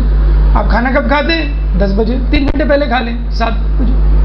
ٹھیک ہے، ناشتہ اور کھانا ڈٹ کے کر لیں، زیادہ کیلوریز لے لیں. تو دوپہر کا کھانا آپ اسکپ کر دیں، کوئی فرق نہیں محسوس ہوگا. بھی ہمیں دوپہر میں بھوک کیوں لگتی ہے؟ کیونکہ ہمارا ناشتہ صحیح نہیں ہوتا، ہمارا ناشتہ صحیح نہیں ہوتا. اور ناشتہ کیوں نہیں صحیح ہوتا ہے؟ ہم دفتر سے 15 منٹ پہلے، آدھا گھنٹہ پہلے اٹھ رہے ہوتے ہیں، تو کیا ناشتہ کریں گے؟ اسکول سے بالکل وین آنے سے 5-10 منٹ پہلے جو ہے بچے اٹھ رہے ہوتے ہیں، اس میں کیا ناشتہ کریں گے؟ تو ماہ رمضان میں عادت ڈالیں کہ آپ نماز فجر سے پہلے اٹھیں تو آپ کو بھوک بھی لگے گی. جب بھوک لگے گی تو آپ حلوہ روٹی اور وہ پراٹھے والا ناشتہ بھی کریں گے، خود بخود آپ کی دوپہر کی بھوک ختم ہو جائے گی. دیکھیں اس کو ریورس کر لینا، ہمیں ناشتے میں بھوک نہیں لگتی، دوپہر کے کھانے میں لگتی ہے. دوپہر کے کھانے میں کیوں لگتی ہے بھوک؟ ناشتہ نہیں کیا ہوا ہوتا ہے. ناشتہ اچھا کر لیں تو دوپہر کے کھانے میں بھوک نہیں لگے. کیوں نہیں لگے گی؟ بھی ناشتہ اچھا کیا ہوا. دوپہر کا کھانا اس لیے کھاتے ہیں کہ ناشتہ نہیں کیا ہوا، تو ناشتہ کر لیں گے دوپہر کا کھانا نہیں کھائیں گے. دوپہر کا کھانا ختم ہو گیا، ناشتہ آپ پہلے کر لیں 3 گھنٹے، اور رات کا کھانا بھی 3 گھنٹے پہلے کر لیں. تو بس اصولاً تو آپ کو سال بھر روزہ رکھنا چاہیے. ہمارے یہاں سولجر بازار میں ایک مدرسہ تھا، ایک زمانے میں، مجھے یاد نہیں آ رہا وہ کون صاحب تھے، جن کا قصہ مجھے کسی عالم دین نے سنایا تھا کہ وہ فجر سے پہلے ناشتہ کرتے تھے اور مغرب کے بعد رات کا کھانا کھاتے تھے. بس عمر بھر ان کا یہ روٹین رہا. اب دیکھا جائے انہیں روزہ بھی رکھ لیتے تھے، لیکن روزہ نہ بھی رکھیں تو بھی ان کی یہی روٹین تھی، وہ کھاتے ہی نہیں تھے. باہر یا گھر میں بھی ہو تب بھی نہیں کھاتے تھے. دن بھر ان کی عادت تھی فجر سے پہلے کھانا کھانا اور مغرب کے بعد کھانا کھانا. تو اس میں کوئی ایسی قباحت نہیں ہے. آپ کو 2000 کیلوریز چاہیے، اگر 1000 کیلوری آپ سحری میں کھا لیں، 1000 کیلوریز افطار میں کھا لیں. کوئی میڈیکل سائنس میں یہ نہیں کہتی ہے کہ آپ بار بار کھائیں. میں ابھی وہ بات کر رہا تھا اپنے کسی کولیگ سے، تو اس نے کہا کہ ڈائبٹیز کے پیشنٹ کے لیے ایک ریسرچ چاہیے کہ وہ جو ہے بار بار مطلب دن میں 8 مرتبہ کھائے. تو میں نے کہا بھائی ہمارے امام نے تو کہا ہے کہ دن میں 2 مرتبہ کھاؤ، یعنی دن شروع ہونے سے پہلے اور رات، دن شروع ہوتے وقت اور رات شروع ہوتے وقت. چھٹے امام کا قول ہے. تو اسی کولیگ نے مجھے 1-2 سال بعد بتایا کہ اب ایک اور لیٹسٹ ریسرچ چاہیے. کیا ریسرچ چاہیے؟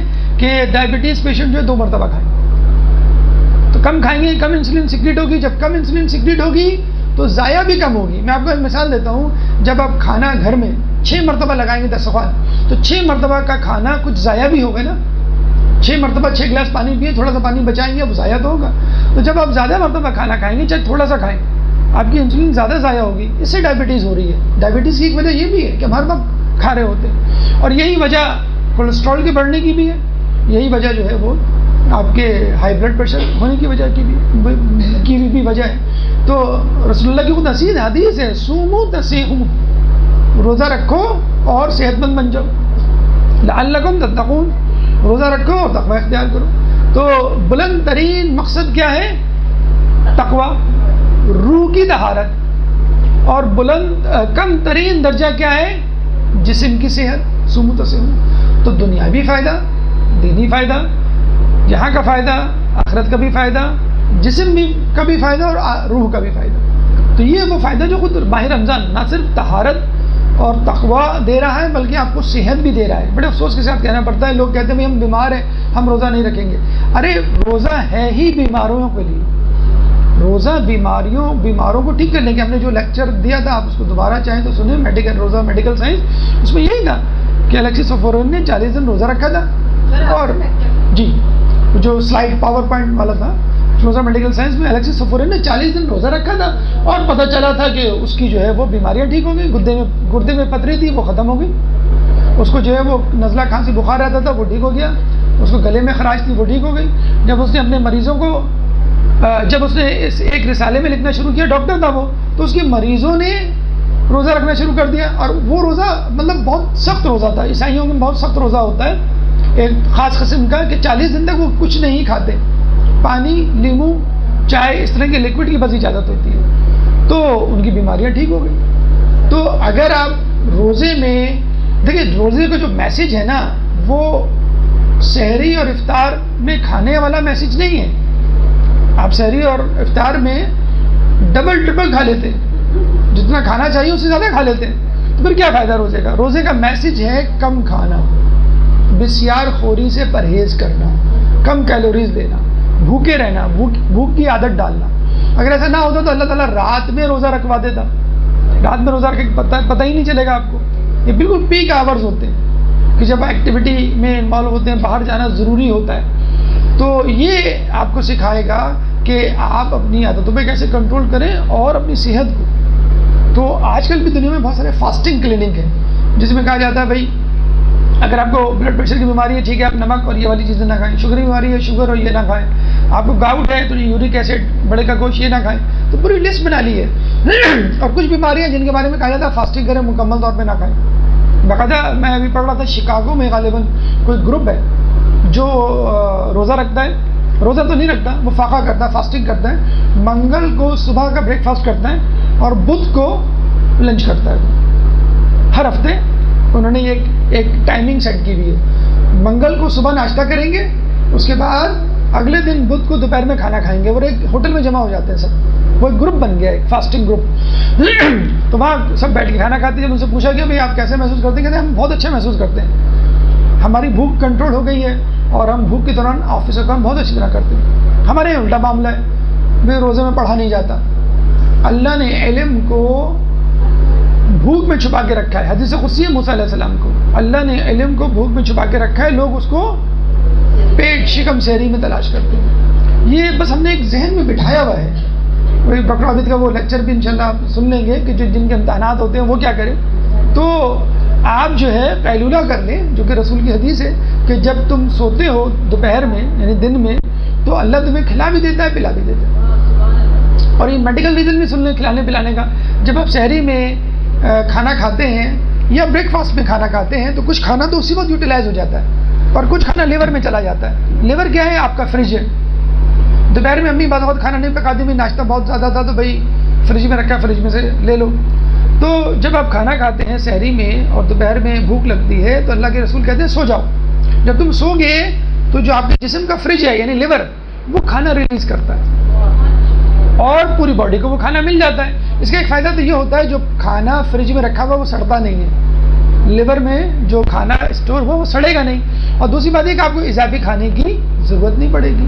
پر آپ نوٹ کیجئے گا کسی دن، خود پریکٹیکلی نوٹ کیجئے گا، سحری کی ہم نے 12 بجے 1 بجے 2 بجے جو بھی سہولت ہو آپ کی وہ آپ اس میں سو جائیں 1-2 گھنٹہ۔ جب آپ اٹھیں گے تو آپ کو لگے گا میں نے جیسے لنچ کیا ہے، تو بریک فاسٹ بھی ہو گیا، لنچ بھی ہو گیا اور ڈنر، افطار ڈنر جسے کہتے ہیں، تو اتنا مشکل کام نہیں ہے۔ بس یہ ہم نے ایک اپنے تو آپ کو مصروف کر لیا ہے بکری کی طرح جگالی، جیسے کوئی سگریٹ پی رہا ہے، کوئی پان کھا رہا ہے، کوئی چنگم کھا رہا ہے، کوئی چپس کھا رہا ہے، کوئی کولڈ ڈرنک پی رہا ہے، تو اس جگالی کو ختم کریں اور کھانے کو کم بنائیں، جیسے ہم نے بتایا نا کہ 2 وقت کا کھانا، اور یہی میسج ہے کم کھانا یا بسیار خوری سے پرہیز۔ اس میں تقویٰ بھی حاصل ہوگا انشاءاللہ، آپ کی جسم کی صحت بھی آپ کی سلامت رہے گی۔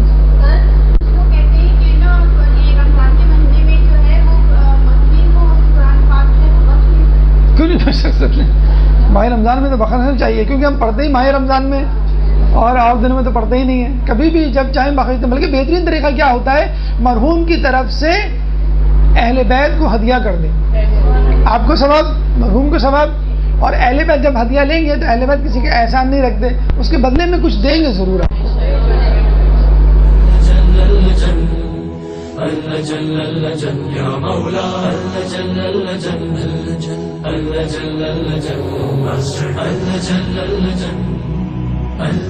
يا صاحب السماء